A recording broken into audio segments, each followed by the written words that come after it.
Okay guys, as we get started into our offensive chapter here, I want to talk, the first thing, it's probably the thing I get the most questions about, is bat selection.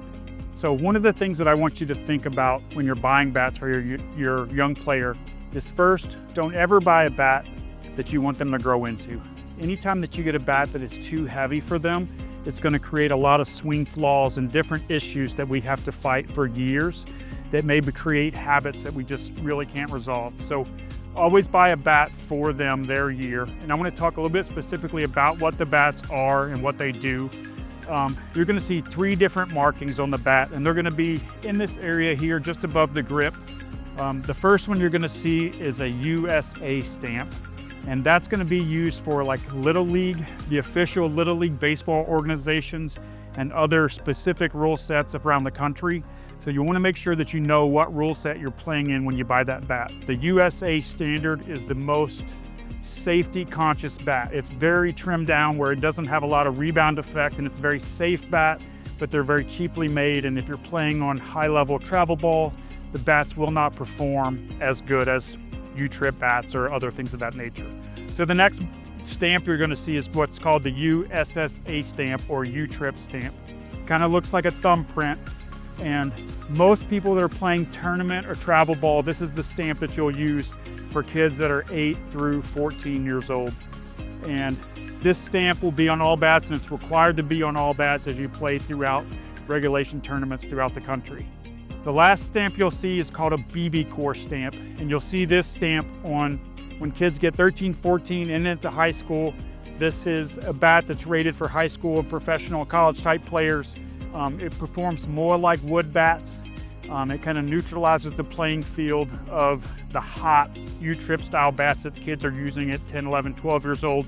So the 3 stamps you'll look for are the USA stamp, the USSA stamp, and the BB Core stamp are the 3 stamps you'll see on the bats that we make our decisions with. Whether they're one piece or a composite, it's kind of a preference thing. One piece bats are all aluminum alloy. They will perform better in all temperatures, especially colder temperatures, and they don't require a lot of break-in. The composite bats, on average, perform better.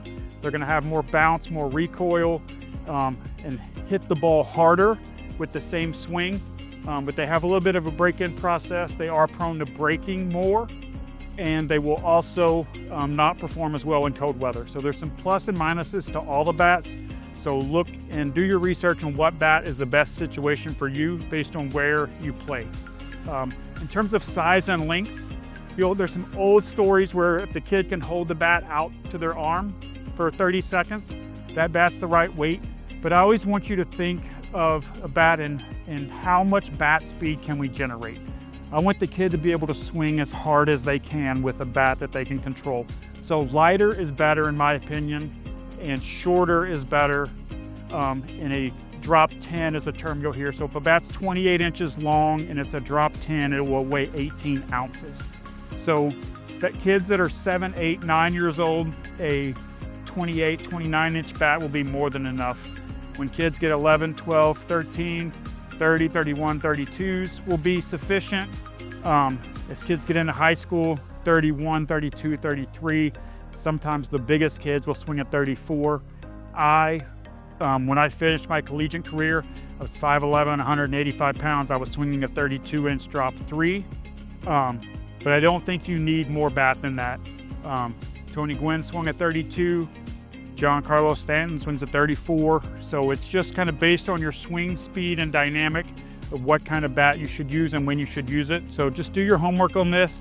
If you have any questions, just feel free to message me directly, specifically to your player, height and weight, and kind of skill set, and I'll kind of give you the best advice I can on which bat will be the right bat for you to choose.